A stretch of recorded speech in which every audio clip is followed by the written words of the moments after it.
জ্বালানি তেলের বিষয়ে সাধারণ মানুষের মধ্যে একটা আতঙ্ক রয়েছে, তবে তেল কেউ পাচ্ছে না এ ধরনের অভিযোগ নাই, হয়তো একটু সময় লাগছে এবং এই তেল বিতরণও জ্বালানি মন্ত্রণালয় একটি সিস্টেমের মধ্যে নিয়ে আসছে, আরও হয়তো কয়েকদিন লাগবে। এটা ফুলফিল হয়ে গেলে দেখবেন যে এই সমস্যাটা আর থাকবে না।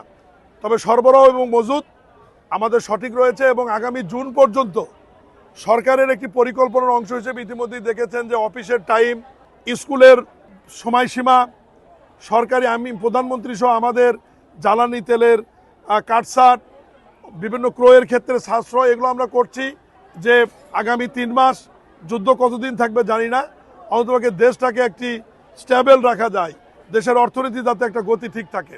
গত শুক্রবারে মাননীয় অর্থ এবং পরিকল্পনা মন্ত্রীর সংসদে একটি বিবৃতি শুনেছেন। সেই বিবৃতিতে উনি বলেছেন, আমরা তো জ্বালানির মূল্য বৃদ্ধি করিনি, বরঞ্চ সরকার জ্বালানিতে যে ভর্তুকি দেয় তার উপর অতিরিক্ত মূল্যে কিনে নিয়ে এসে মানুষকে জ্বালানি তেল সরবরাহ করার জন্য আগামী জুন পর্যন্ত আমাদের সরকারের খরচ হবে 36,000 কোটি টাকা। 36,000 কোটি টাকার অতিরিক্ত ভর্তুকি দিচ্ছি এই সরকার, যাতে সাধারণ মানুষের কষ্ট না হয়, সাধারণ মানুষের দুর্ভোগ না হয়, এই জন্যই।